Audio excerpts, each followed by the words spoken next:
მე ასაკი მიშლის ხელს იმაში რომ ვაკეთო უფრო მეტი სისულელე. ჩემი ასაკის კავენშიკებში. კუმირები იყავით თქვენ.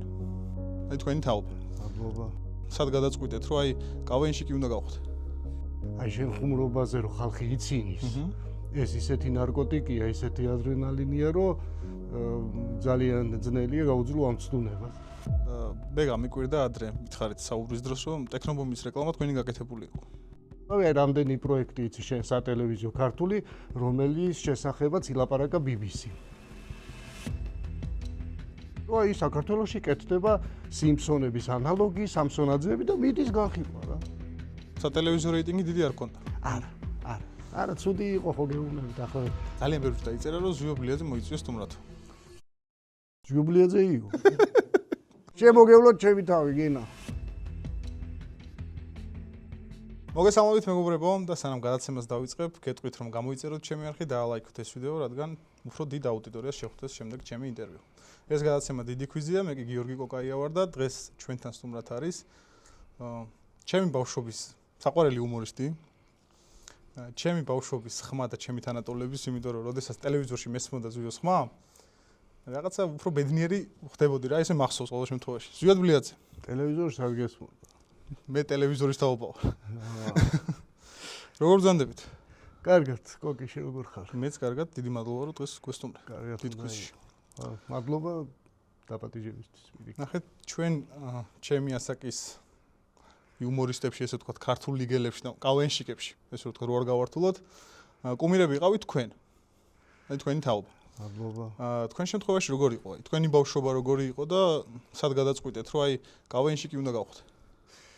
კავენშიკი სად გადავწყვიტე და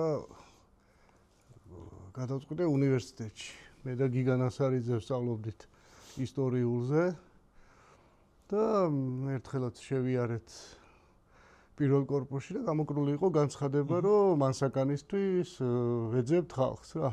და ხო არ მოსიჯოთ ბედიო რა, უთხართ ერთმანეთს, მაინც არაფერს არ ვაკეთებდით აბსოლუტური. წარმოიდგინე, ეგ იყო 94 წელი. 94 წელი. არაფერი არ ხდებოდა ისეთი და რატომაც არა და მივედით. მე მაგალითად ვერ წარმომედგინა, რომ რაღაც ხუმრობის დაწერა შემეძლო, რაღაც ეგეთი რა. თურმე შეიძლება ამისი სწავლა მე ნელ-ნელა. აი აზარტში რო შეხვედი, უკვე მიხვდი, რომ შენი სფერო იყო და დარჩი ამ სფეროში. ის არის, რომ გამოვედით სცენაზე და აი შენ ხუმრობაზე რომ ხალხი იცინის. ეს ისეთი ნარკოტიკია, ისეთი ადრენალინია, რომ ძალიან ძნელია გაუძლო ამ ცდუნებას და გითხრევს. კარგი გაგებით. უნივერსიტეტამდე როგორი ბავშვობა ქონდა? შეგიძლია რომ გაიხსენო? რა ვიცი, მე საბჭოთა ბავშვი ვიყავი. პიონერიც ვიყავი. სკოლაში კარგად ვსწავლობდი.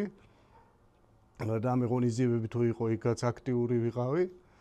კარგი ბავშვობა მქონდა, სანამ უკვე დაინგრეოდა საბჭოთა კავშირი და გაქრებოდა ყველაფერი, საჭმელიც, ღონისძიებებიც და შუქით ჩაქრებოდა, მანამდე კარგი ბავშვობა მქონდა. მაშინ იყო რაიმე იუმორისტული ესე პროექტი ან გადაცემა ან რაღაც ეგეთი მსგავსი? ბავშვობაში რასაც უყურებდი, აი კომუნისტების დროს რა იყო, რაღაცა ძალიან ისეთი უღიმღამო, რაღაც ოქროპირი თუ რაღაც ეგეთი გადაცემა გადიოდა ტელევიზიით. იუმორისტული ფილმებს თუ ნახავდით, თორე ესეთი იუმორისტული გადაცემა არ იყო.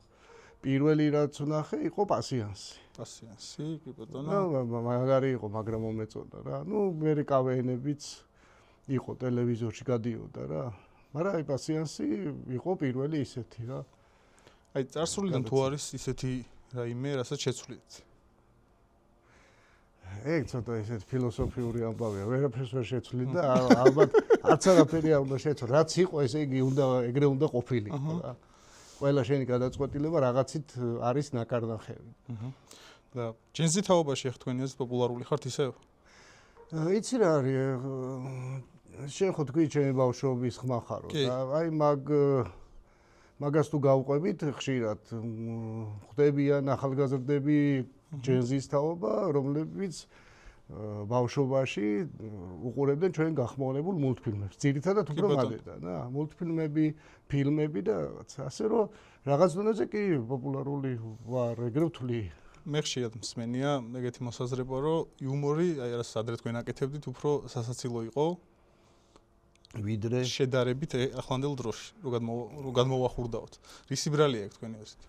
არა, მე არ ვემხრობი მაგას, რომ რაღაცა იუმორმა დეგრადაცია განიცა და არა, მე ვფიქრობ, რომ ვითარდება და რას ამბობ.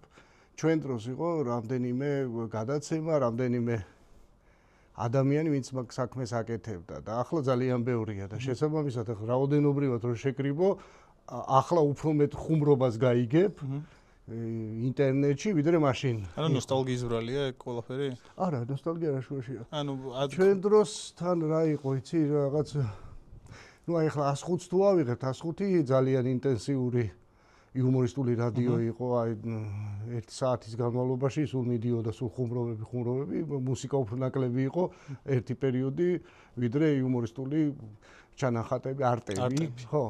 ხო და ანუ იმას ვერ ვიტყვი, რომ ყველა დროს აქვს თავისი იუმორი.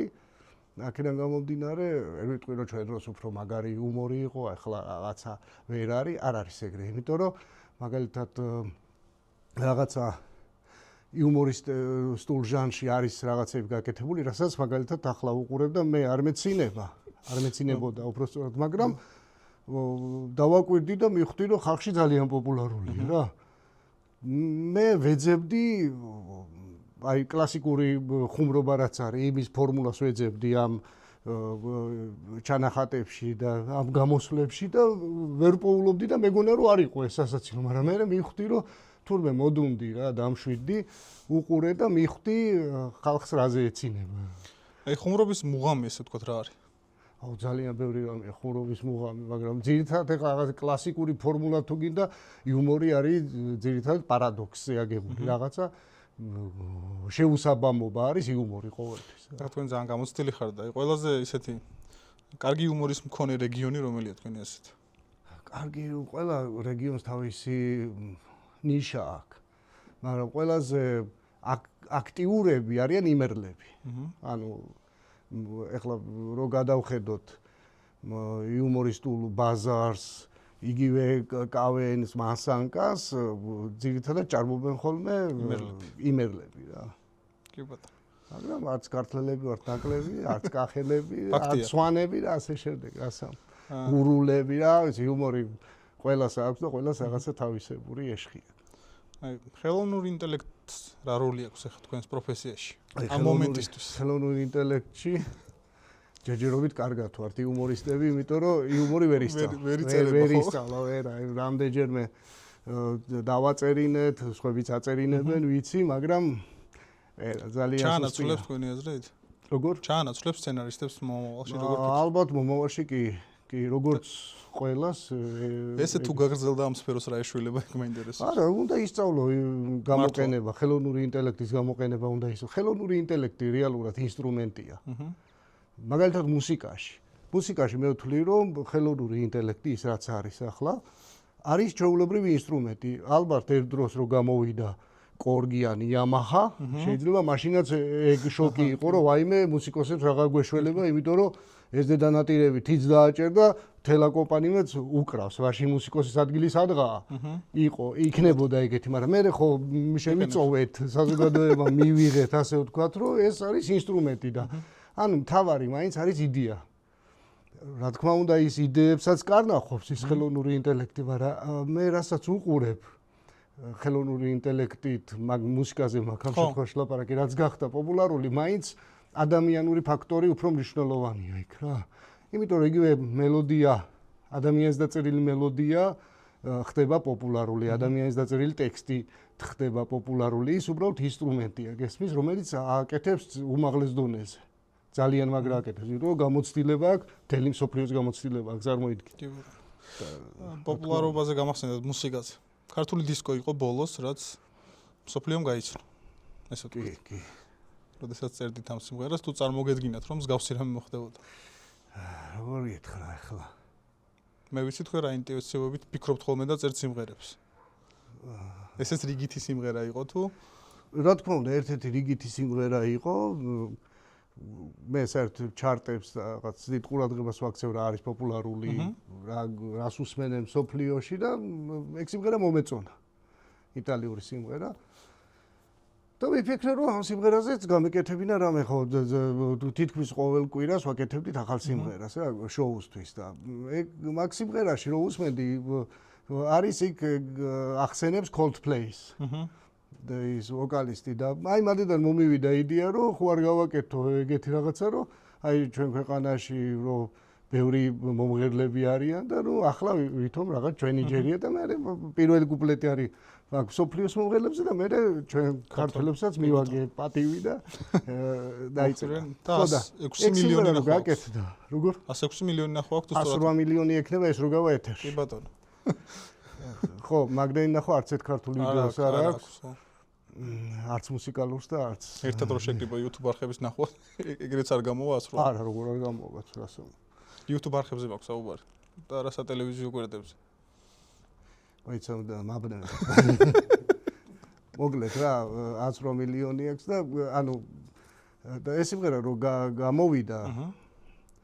არანაირი ისეთი გამოხმაურება არ ქონია, ერთი 3 კვირის განმავლობაში ერთ-ერთი სამარცხვინო რაოდენობა დააგროვა ნახვების Facebook-ს რა, ქონდა 35000 ნახვა. 35000 უკვე იმ გვერდისთვის და იმ პერიოდისთვის არაფერი არ იყო რა, იმიტომ რომ მანამდე ქონდა ჩვენ სიმღერებს, რავი, 300000, 400000, 500000 ნახვა და ეგ მეთქი всё არაფერია გატარდა. მე დაიწყო უკვე TikTok-ზე გაიტრენდა რა. და რო წამოვიდა, რა ვიცი, აღარ გაჩერდა და აი TikTok-მა კიდე ეგ ხო შემოიტანა რაღაცებს ტრენდავს და თან გაგვაფუჭა როგორც მაყურებლები. რაღაც აგვაჩქარა რა. გაგვაფუჭას რატო ეძახი? ახალგაზრდა კაცი ხარ. რატო გაგვაფუჭა? მე მომწონდა დიდი რაღაც. შეიძლება გააფუჭა ძველი ყაიდა, ძველი მიდგომა, ახალი რაღაც შემოიტანა რა, რატო გააფუჭა? ხო, მაგრამ აი ფილმს რო უყურებ 2x-ზე რო უყურებ ფილმს ეგეც ხო ის არა. ესე იგი ფილმების დრო წავიდა. აი ეგრე შევხედა. ეგრე შეხედა სხვა რა გზადა. რაღაც ვებრულად გამოგივა ეგრე არა.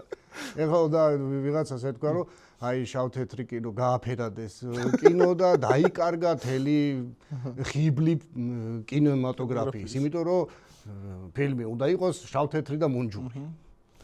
კი ბატონო, ეგრე უნდა ვიფიქრო. პროგრესია ვერ გაიქცევი ამას. მე გამიკვირდა ადრე, მითხარით საუბრის დროს, რომ ტექნობუმის რეკლამა თქვენი გაკეთებული იყო. კი, ტექნობუმის რეკლამა ჩემი გაკეთებული იყო. ტელეპროდიუსერი. ხორჩხიძის სტუდიაში გავაკეთეთ და ისიც გურჯაანის ნაყინის. ხოლო მე მაინტერესებს ისეთი პროდუქტები, რაც თქვენი შექმნილია, რაც ხალხმა არ იცის თუ შეგიძლიათ რომ ჩამოთვალოთ. იმიტომ რომ ტექნობუმი ძალიან პოპულარული იყო. კი, კაცო, მე ეხლაც დატრიალდა თავიდან. ერთმა იუთუბერმა გაანახა. ისე სასაცილო და ისეთი კარგი გამოვიდა. თავის დროზე რეკლამამაც კარგად იმუშავა, მაგანაც გურჯაანმაც და ეხლაც გაიტრენდა, არის TikTok-ში ხდება ხო. ისეთი რაც ხალხმა არ იცის, უყურე ეხლა რაც არ იცის ხალხმა, ის არც არსებობს. მაგრამ არა, თქვენი გაკეთებული გეტყვი, ხო, გეტყვი, ერთ პროექტზე გეტყვი. რომელიც საქართველოში ახლა რო გითხრა ვერ გაიხსენებ, მაგრამ ძალიან ხმაურიანი გამოდგა რამ ხრივ. ეს იყოს მულტსერიალი სამსონაძეები. მე მახსოვს. ხო, ნუ გახსოვს, მაგრამ ხო, იმედზე გადიოდა, მაგრამ არანაირად სამსონაძე გელამ გააკვირვა ყველა რაღაც ეგეთი იყო. მხატვრულ ღირებულებას არ წარმოადგენდა, არც იუმორისტულად იყო რაღაცა მაგარი, რამე რა, შალვას იდეა იყო, იმედის დაკვეთა იყო და გავაკეთეთ ეგ სერიალი. ეხლა რატო აღნიშნე ეგ სერიალი? ეგ სერიალი კიდევ ერთხელ ვამბობ, რომ არაფერი ღირებულებას არ წარმოადგენდა, ისეც განსაკუთრებულს, მაგრამ უცებ ატყდა ეგეთი რამე, რამდენი პროექტი იცი შენ სატელევიზიო ქართული, რომელიც შესახებაც ილაპარაკა BBC-მ. რომლის შესახებაც დაწერა Guardian-მა. ოღონდ რამე ცუდ კონტექსტში კი არ დაწერეს ან რაღაცა, რომ აი საქართველოში კეთდება სიმფსონების ანალოგი, სამსონაძეები და მიდის განხილვა რა. საქართველოში ხო აი ძალიან ბევრს საერთოდ არც ეცოდინება და არც უნდა იცოდეს. ხო. მაგრამ აი BBC, Guardian-ი და უცებ ატყდა მოგვესიე ჟურნალისტები და გააკეთეს სიუჟეტები, აკეთეს სხვადასხვა ქვეყნის სატელევიზიო რეიტინგი დიდი არ ქონდა. არა, ცუდი იყო ხო გეუბნებით ახლა და ეგეც მეორე პროექტი ქონია. რამე გამიგეთები. ხო, ეგ მაინტერესებს აი. რამდენიც გინდა. თავარი არის აკეთო რა. თავარი არის აკეთო, ბევრი ცუდი იქნება, რა თქმა უნდა, მაგრამ სამაგიეროდ რაღაცაც ხო გამოგივა. რა თქმა უნდა. გავარდნა არ ქვია მაგას, რაღაცა იშრომე და დაგიფასტა. გავარდნაც რო დაარქვა, შენი გავარდეს. კი ბატონო. ხო ხდება. რაღაც ვისი გავარდა, შემი გავარდა. ხო, არა, ხო ჩემი გავარდა. აი, იღბლიანი ხარ, მე ვარ ესე იგი იღბლიანი რა, რა მნიშვნელობაა მაგას. კი ბატონო. არაკნინებს არაფრით ეს ჩემი. არა, პირიქით პლუსია რასა, ღმერთის თუ მეხმარება თან აბაბოდი მობი. ეხლა რო იწყებდეთ აი ამ საქმიანობას, აი ამ დროში. ხო. რას იზავდეთ? რასაც ახლა ვაკეთებ. რასაც ახლა რა აკეთებ? თქმა უნდა, მაგრამ მე ახლა თვლი რომ მე ასაკი მიშლის ხელს იმაში რომ ვაკეთო უფრო მეტი სისულელე.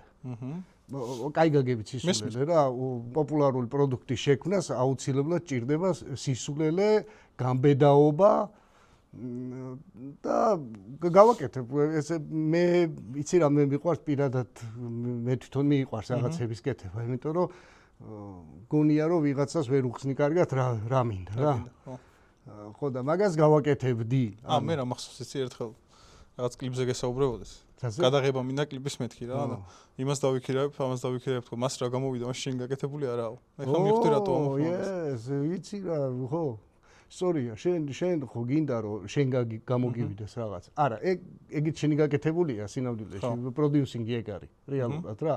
რო შეარჩიოს სწორი რეჟისორი, შეარჩიოს სწორი მსახიობი, სწორი მუსიკა და შეიძლება არაფერი შენი არ იყოს, მაგრამ ამ ხალხის ერთობლიობაში შენ დიდი წვლილი გაქვს. ანუ შენ დაინახე რა შეიძლება გამოვიდეს ამათი ერთობლიობით. ამიტომ ეგეც კეთილშობილური საქმეა. და შენაც შეიძლება ჩათვალო. უბრალოდ შენ რისი ამბიცია გააჩნია რა. შენ თუ გინდა რომ შენი მუსიკით მოაწონო ხალხს რაღაცა, მაშინ შენ თვითონ უნდა დაწერო ის მუსიკა. თუ გინდა რომ შენი ხუმრობით მოაწონო სცენარის კი უნდა დაწერო, შენ თვითონ უნდა დაწერო და შენ თვითონ უნდა ითავაშო და სამტაცუემ, სამპაიომ, სამბრილეტი პრადაიო. მეუღლეს პროდიუსერი ყავთ, თან ძალიან წარმატებული. კი ბატონო. და როგორ არის აი თქვენ სწავლობთ მისგან თუ პირიქით? ერთმანეთისგან მე მისგან ძალიან ბევრი რამე ვისწავლე. დაგეგმარება, მოთმენა, ბევრი რამე. აი ქალს რა როლი აქვს მამაკაცების ცხოვრებაში? ძალიან დიდი როლი, რა ვიცი. აუწონელია, ვერ იტყვი მაგას, ვერ იტყვი. შეუხასება. და იმ არა ისწავლა ჩემგან, ეგ იმას უნდა გითხრათ. კი ბატონო. ანაზღაურების გარეშე უფრო მეტი პროექტი გაქვთ, კარგი გაკეთებული თუ ანაზღაურებით? თქვენი წარსულიდან გამომდინარე და იმ დროიდან გამომდინარე. რა ვიცი ახლა მაგალითად ტელეკომპანია 200-ს რო ვაკეთებდით ხელფასი მქონდა $200 რა სიმბოლურია $200 მაგას თუ ანაზღაურებას ეძახი ეგ რომელი წელი იყო $200? ეგ არის 2002 წელი 2001 2 3 წელი ხო და ძალიან ბევრ რამეს ვაკეთებდით მაშინ ანუ რაოდენობრივად ძალიან ბევრს ვაკეთებდით წარმოიდგინეთ ტელევიზიას ვაკეთებდით ყოველდღიურ სიტკომს ფუსკულები ვაკეთებდით ხო ყოველდღიურ პატარა იუმორისტულ გადაცემებს მერე ბოლო ერთი თვის მანძილზე ვაკეთებდით ნიკა ქავთარაძის ღამის შოუს ვიპ შოუს ღამის შოუს ყოველდღიურს ლაივში ღამის შოუ ანუ იქ ცხოვრობდით არანაირი პირადი ცხოვრება. ხოლო ტელევიზია იყო ჩვენი პირადი ცხოვრება და მე რა ვიცი, არ წუწუნებ პირიქით. ბედნიერი კაცი ვარ, რომ ეგრე იყო. უბრალოდ $200 წოდა იყო მაგამ. თორე მე ძალიან მიყვარს ჩემი საქმე, ძალიან. კი ბატონო, ღამის შოუს შევეხეთ და მიჩნდება ეგეთი კითხვა, როდესაც სატელევიზიო პროექტს აკეთებ, იუმორისტულს. აუცილებელია პოლიტიკური ხუმრობები? არა, აუცილებელი არ არის. მაგრამ არის პროექტები, სადაც აუცილებელია. ახლა დარდუბალა პოლიტიკის გარეშე როგორ იქნებოდა? ხო. არაფერი. ღამის შოუ არსებობს პოლიტიკის გარეშე, ზურას შოუში პოლიტიკას ვერ იპოვით მაგალითად. ნუ გააჩნია ახლა პოლიტიკა აუცილებელი ხდება მაშინ, როდესაც უნდა დააფიქსირო რაღაცა პოზიცია, ხო? ხო და აქ პრობლემას ვერ ვხედავ, ანუ პოლიტიკა განაცუდია, პოლიტიკაზე რო ხუმრობ, არა, აუცილებელი არ არის. აუცილებელი არ არის. მაგრამ რაღაც მომენტებში აუცილებელი ხა დარდუბალა მაგალითად პოლიტიკა იყო ხო თავიდან ბოლომდე. პატარა კვიზი გვაქვს ჩაწერილი, სადაც გითხეთ საქართველოს საუკეთესო იუმორისტი ვინ არის თქო? თქვენ მიპასუხეთ არავინო. კაი, იხუმრე. არისო კარგი ხუმრობა, რადგან ეგრე სერიოზულად. ვინ არის საუკეთესო იუმორისტი თქვენს? საუკეთესო იუმორისტი არ მიფიქრია, სიმართლე გითხრა. ძალიან ბევრია, ძალიან საქართველოს ძალიან ბევრი იუმორისტი ყავდა და ყავს დღესაც რა. ძალიან გაჯერებულია ბაზარი იუმორით, ჯერ მარტო ტელევიზიებში რამდენი იუმორისტული გადაცემა. ძალიან ბევრი. ძალიან ბევრი. მანდაც საინტერესოა, ანუ თქვენ როგორც კავენშიკებთან უფრო გიმარტივდებათ მუშაობა თუ მსახიობებთან? როგორც პროდიუსერს. კავენშიკებთან უფრო ადვილია, იმიტომ რომ როცა იუმორისტულ გადაცემაზე ლაპარაკი, იმიტომ რომ იუმორი ის სტილი, რასაც ჩვენ ვაკეთებთ, იმას უფრო ესმის, იმიტომ რომ მანდიდან ვისწავლეთ ჩვენც იმ ხალხმა, ვინც ვაკეთებთ ამ იუმორისტულ გადაცემებს და ამიტომ რა თქმა უნდა, კავენშიკმა იცის ხუმრობა, როგორ თქვას, როგორ გააცინოს ხალხი უკეთესად, ვიდრე მსახიობობა, მაგრამ მსახიობებს საერთოდ არ ვაკნინებ, იმიტომ რომ იმას ამაგერო დრამა შეუძლია ითამაშოს ისე, რომ არც და ესიზმრება კავენშიკს. სხვადასხვა პროფესია არ შეიძლება მასე, მაგრამ თუ ვლაპარაკობთ იუმორზე, ბოდიში ახლა ისინი სული იუმორში არიან და წერენ და ემაშებიან და რატო უნდა ქონდეს პრეტენზია არც ექნება მსახიობს, რომ უფრო სასაცილოდ შეუძლია თქვას ხუმრობა. თუმცა ის მსახიობები, ვინც იცი, მაგალითად შუა ქალაქის მსახიობები მეტწილად ზუსტად იმ კავენშიკების დამსახურებაა, რომ ასე კარგად ხუმრობდნენ.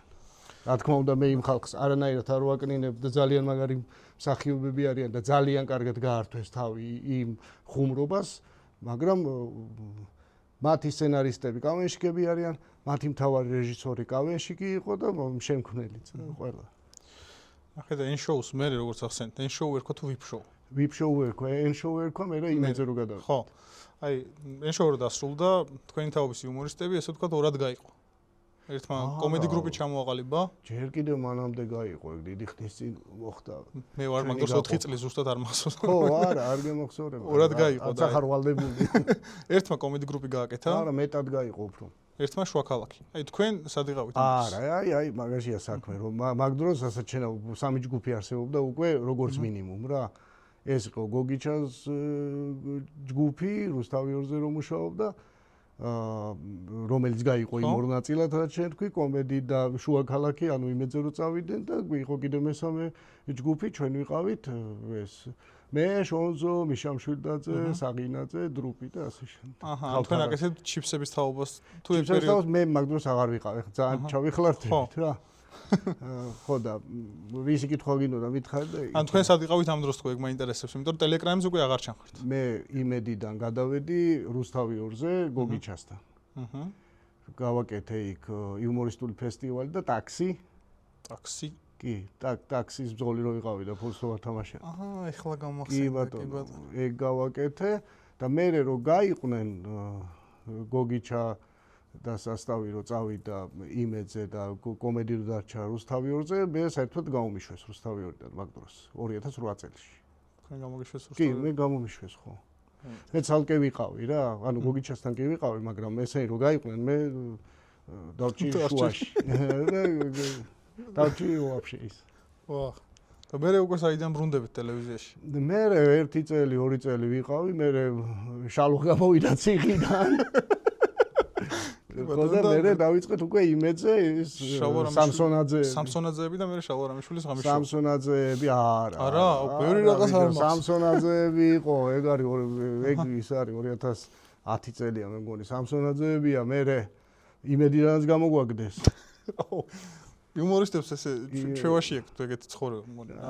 ეგეთი კარგია, საინტერესო ცხოვრება. იმედიდანაც გამოგვაგდეს და მე დავიწყეთ, ანუ შალვამ დაიწყო აკრედიტაციის გარეშე, სადაც მეც მონაწილეობდი. მაესტროზე გამონტაჟებდი და ასე შემდეგ. ბატონო? მაესტროზე გადიოდა. ხო, მაესტროზე უკვე ეროს კიცბარიშვილთან ერთად. მე ვიცი რომ ყველა პროექტს თითქმის რასაც შენ აკეთებ, შენ თვითონვე ამონტაჟებ. კი, აბა. ეგ საიდან მოხდა, იმიტომ რომ მე ვიცნობ სხვა პროდიუსერებს, ვინც არ არიან. ბიჭო, ნერვების ამბავი. გახმოვანებას დამეწყო, იცი, გახმოვანებაზე რომ უზიხარ იქ ვაწერინებ რა, მსახიობს რომ ახმოვანებინებ. ეს ხო ზის ოპერატორი რა, კაი ხალხი, კაცო კი არაფერს ვერჩი, მაგრამ უყურე, რამდენი ენერგია და რამდენი დრო მიაქვს. კობა დავარქვათ რა. კობა მომისმინე, გაუშვი. გაჩერე. ეხლა ეს თქვი გადაახმოვანე, გამარჯობა, როგორ ბრძანდებით? გამარჯობა, როგორ ბრძანდებით? ეხლა გადმოწია ბატონო, ცოტა იქ. აი რამხელა ნერვები მია, რამხელა დრო მია, გამყოლაფერს დავჭექი და მე ის კობაც სოდოა. კობა ცოდოა, ხო, მე ცოდო ვარ, ის მსახიობი ცოდოა. მე მანდიდან გამომდინარე უკვე რაციონალურად მივხვდი, რომ ეს გაცილებით უფრო ადვილია, მე დროს ენერგიას ზოგავ, მე საქმეს აკეთებ და მე აი სატელევიზიო იმასაც შეეხება, დაუშვათ გაბუნია შოვა, ნებისმიერ სხვა რასაც ვაკეთებ. მე ჩემი გემოვნებით ვაკეთებ. მე წვეთ რა უნდა ამოვჭრა, რა უნდა დავტოვო, რომ რაღაცა მივიღო თლიანი ემოცია, ანუ დრამატურგიულად გავყვე გადაცემას რა. კი ბატონო, თან გემოზე მე რა არ მიყვარს, იცი, რომ დაჯდები და დაიწყებ რაღაცის ჭრას. გაჩერებაც არ მიყვარს, რომ გავიდე, დავისვენო რაღაც, იმიტომ რომ მე მერღვევა ის ემოციური მიმდინარეობა, ესე ვთქვათ რა და ამიტომ მირჩევნია ეგრე ვაკეთო რა. კარგია უფრო. კი ბატონო. კავენსო დაუბრუნდეთ? დაუბრუნდეთ. მეგობრობის თამაშია კავენი? რა თქმა უნდა, აბარისი თამაშია. მეგობრობა შენ მეგობართან კამათი არ მოგვსულია რამე? კი, რა თქმა უნდა. მე იქაც ხდება ხოლმე ეგეთ რაღაცები. ანუ შენ გონია რომ ირონიულად გკითხე და არა, ირონიულად არ მეკითხე, უბრალოდ პასუხი ისე დამბრუნეთ, მიხვდით რასაც გეკითხებოდეს. არა. იმიტომ რომ რაღაც ტელეგრამებზე ჩანს, რომ აი თქვენი ძველი თაობა რაღაც ანუ სხვადასხვა მხარეს ხართ ეს ჩანს, მაგრამ რაღაცა თითქოს გაცივდა თქვენ შორის ურთიერთობა. არის ვის გულისხმობ კონკრეტულად ეგეთებიც ხდება კაცო გუნდის წევრები კი არა ოჯახები ინგრევა და მამაშვილი და ისინი ეკიდებიან ერთად მაგრამ მე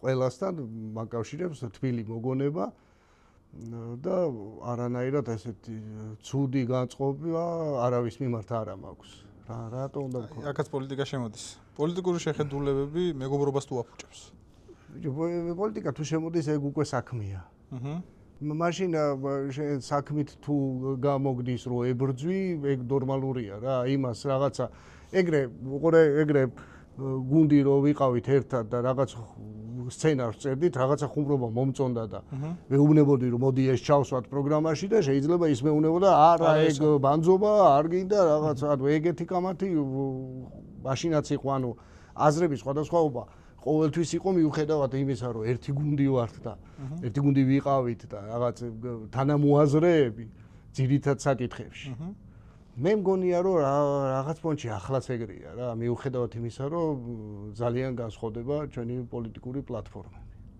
მაინც მგონია რომ ყველას კარგი გვინდა ამ ქვეყნისთვის ეგრე მინდა ყოველ შემთხვევაში მჯეროდეს კი მეც ეგრე ვარ რომ თუ ხვდები რომ ადამიანს ეგრე შეერა რომ თავის ქვეყნისთვის ეგრე არის საუკეთესო გაუმარჯოს მაგ გზას. რა თქმა უნდა, აბა სხვანაირად როგორ. უბრალოდ იმას ისგონია ჩვენი ქვეყნისთვის უკეთესობის გზა და მე ეს მგონია და მას სულ სხვა გონია და ასე შემდეგ. ესე თვლით რომ საუკეთესო თაობა თქვენი თაობა იყო ქართულ მანსანკანში? ვიდეო, ქართულ მანსანკანში თუ ამბობ კი, იმიტომ რომ მანსანკანი როგორც ასეთი დღეს აღარ არის ისეთი აქტუალური. მაშინ ძალიან აქტუალური იყო და თითქმის მაგ სფეროში სხვა არაფერი არ ხდებოდა. ახლა უამრავი საშუალება, TikTok-ია, YouTube-ია, ასე შემდეგ და თუ მასანკაზე მეკითხები კი, იმიტომ ვიყავით საუკეთესო, რომ ყველაფერს თავი დავანებოთ, ტიტულებით შეგვიძლია ვილაპარაკოთ, რა მიღწევები გვაქვს, რა გვაქვს მოგებული და ასე შემდეგ და თუ დაავიწროვე და მარტო მასანკაზე ამბობ, კი ბატონო. კი ბატონო. და რაზე არ შეიძლება ხუმრობა? ხუმრობა ყველაფერზე შეიძლება გააჩნია წრეს, სათხუმრობ. გააჩნია წრეს. ანუ რაზე არ შეიძლება გააჩნია სათხუმრობ. ტელევიზორში რაღაცეები არის, რაზეც არ უნდა იხუმრო, ინტერნეტში არის არ უნდა იხუმრო. ანუ ადგილს გააჩნია, თორე ხუმრობა ყველაფერზე შეიძლება. ეხლა კამერები რო გაითიშოს, მე შეიძლება ისეთ ხუმრობა გითხრა, რაც ჩართულ კამერების დროს არ შეიძლება, ხო? მე ჩაწერის უკანაც მსვენია თქვენი ისეთ ხუმრობები. და სხვათა შორის ხო, ნუ არა. პირდაპირ გიყვართ ყველაფერს საუბარი, ეხლა ვიღაცა იტყოდა რომ რაღაცებს ჩამოთვლიდა. ესეთ რესპონდენტები კარგია, ამიტომ რა. რა უნდა ჩამოთვლიდე? რაღაცებს ჩამოთვლიდან რომ ამაზე არ შეიძლება ხუმრობა. არა, ყველაფერზე. და მე გავადა რაღაცაზე ხუმრობა უბრალოდ გააჩნია საად, ადგილი უნდა იცოდე. ისე საუკეთესო რჩევა რა მიგიღიათ? და თუ შეგიძლიათ რომ გაგვიზიაროთ. საუკეთესო რჩევა მივიღე ჩემი ოსიაურის სკოლის დირექტორისგან, ბატონი გელასგან, რომელმაც მითხრა რა გინდა ოსიაურში კარატეს რო ასწავლიო, სკოლა რო დავამთავრე კარატეს წრე გავხსენი და ვასწავლიდი ბავშვებს. წადი და თბილისში ჩადი და რაღაცა მოძებნე რამე იმუშავე, ისწავლე უბრალოდ, ისწავლეო.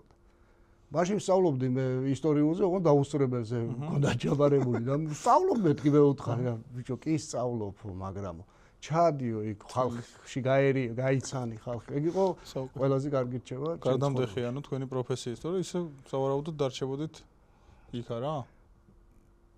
არ ვიცი, უყურე ისევ ფილოსოფიურ კითხვაზე ვიტყვა, რა შეცვლილი რო იქნებოდა, ესე იქნებოდა, ისე რაც იყო, ისე უნდა ყოფილიყო. იმ კაცმა რადგან მითხრა, ეგ იყო ბოლო წვეთი, რამაც გადაავსო, თორე განამი არ ფიქრობდი, რომ წამოსულიყავი და რაღაც მეკეთები. კარატე ბავშვობიდან იყო თქვენ ცხოვრებაში? ახლა ისეთი არა. მე ვიდეო მაქვს რა. 3 წელი ვარჯიშობდი სკოლის ბოლო 3 წელი რა, მე-9 კლასი. კამარი? არა, როგორი იყო იცი ნახევრად არაოფიციალური. აჰა, კი ბატონო. ქართველები შურიანები ვართ? ქართველები შურიანები ვართ, რას ნიშნავს, ვინ არ არის შურიანი? ვა. რას ნიშნავს ქართველები შური? რაღაც ქართველები რაღაცა ძალიან განსხვავებული გონია სხვებისგან. აჰა. ხო, რაღაცები კი. შურიანები რო ვართ ეგ რა, ცუდია შენ გონია? მე შური გააჩნია ხო? შური რაღაც მომენტში რა პროგრესის მომტანია. შენ შეგშურდა ვიღაცის რაღაცა კარგი, ხო, კარგი შეგშურდება, ცუდი ხო, შენც მოგინდება და მოინდომებ იმის მოპოვებას. უყურე, შური თავისთავად ცუდი არ არის, ცუდი არის მე რა გზიცდილობ იმის მოპოვებას. აჰა. ანუ ერთგვარი მოტივაციაც უნდა თუ გამოიყენო კარგი. შური, რა შური თუ არავის არ გაქვს და არაფერი მაშინ ჩემი აზრით ანუ კეთილი შურია ამ შემთხვევაში. ვერ განვითარდები შურის გარეშე ეგრე მგონი. ეხლა მე მიყურებს დაახლოებით 14 წლიდან YouTube რატოა მაგარი რა. ასაკს რო გიწერს. აი ეგ არის იდეალური შენი მაყურებლის. 14 წლიდან 25 წლამდე ამასაკის ადამიანები მიყურებენ და კომენტარებიდან ხვდები რომ მიახლოებით ყველას უნდა რაღაც აი ამ სფეროში თავი დაიმკვიდროს სამომავლოდ. იმიტომ რომ რაღაცებს მწერენ ხოლმე მე პირადში, აი TikTok-ზე გადმოდიან ლინკები მაქვს და მწერენ რა. აი რას ურჩევდი იმათ ვისაც უნდათ რომ აი ამ სფეროში შემოაბიჯონ ფეხი. რა სფეროში? იუმორი. მე ქართული ლიგიდან, აი ქართული ლიგის პეიჯი TikTok-ზე როდესაც დევს ვიდეოებს. რა ჩემმა დირექტორმა მიდით ხალხში გაერია. რა ურჩევ რომ არ დაიზარონ იმუშაო. მაგრამ აი ეგეც როგორი რჩევა, იცი თუ ადამიანს არ უნდა არ გააკეთებს მაინც და ყველა ვიცის თვითონ როგორც უნდა მოიქცეს ეს ის. რა ეს მოტივატორები მუშაობს ცოტა ხანი, რამდენიმე 1 საათი ალბათ.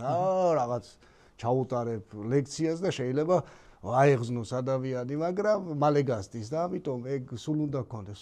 რაც გინდა ის აუცილებლად გამოგივა, ეგ არის მთავარი. კი ბატონო. თუ არ გამოგივიდა, ეს იგი არ გინდოდა. გასაგებია. და ბოლოს რუბრიკა გვაქვს ეგეთი. Top 5. თქვენ შემთხვევაში თუ შეგიძლიათ ჩამოთვალოთ, საუკეთესო არა. უბრალოდ top 5 იუმორისტი. Top 5 იუმორისტი ის არ სოფლიოში? საქართველოში. საქართველოში. რატომ ავიწროვებინებ ამ ხელას ფერო? იუმორისტი, top 5 იუმორისტი რაღაცა.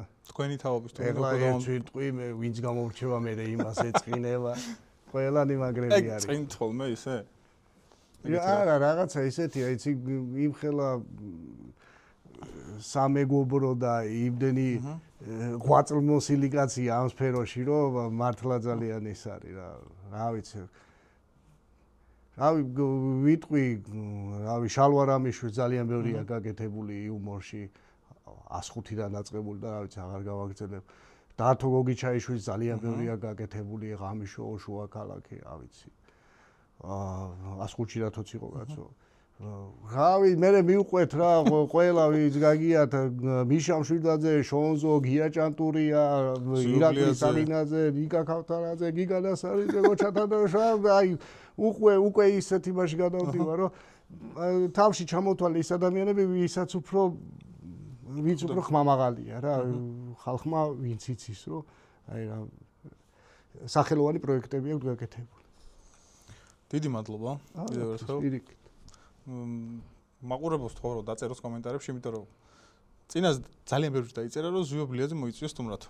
ჟუბლიაძე იო. და ეგ მაინტერესებს კიდე, აი ხაშრულად დაილაპარაკეო, რომ გეუბნებიან თუ გეშლება ნერვები. ბიჭო, ადრე მეშლებოდა. ადრე ხო? აი ჩემას ადრე მეშლებოდა ნერვები, აი პიკში რო ვიყავი რა, პოპულარობის, მაშინ მაგრამ მეშლებოდა ნერვები რა, რომ რაღაცა აი ბიჭო, მე ხო თან რაღაცა იქ პანკ მუსიკას უკრავ და რაღაც ანუ ის სუბკულტურაც მომწონს ძალიან და რაღაცა ხაშურული ის რომ განსხვავებულია ხო ხდება და მე მივხვდი რომ საერთოდ არ არის განსხვავებული არა იმიტომ რომ პანკი ხაშურულად რო იფღერო უფრო მაგარი გამოდის ამიტომ შენი ფესვები საერთოდ არ გიშლის ხელს სინამდვილეში გეხმარება და ხო და აი ხაშურულად დაილაპარაკე რომ მეუბნებოდი და მეშლებოდი რა არა ასაბუკაც პირიქით რასა კი ბატონო მაშინ ხაშურულად შემოგევლოთ ჩემი თავი გინა როგორ დავშვიდობოთ ხალხს ხაშურულად მაშინ ამ გადაცემიდან ხაშურულად ხო რა მე დავშვიდობებიდან დიდი მადლობა რა თიღავი თქვენ კი დამიწერეთ კომენტარებში შემდეგი რომელს სტუმარს ისურვებთ დროებით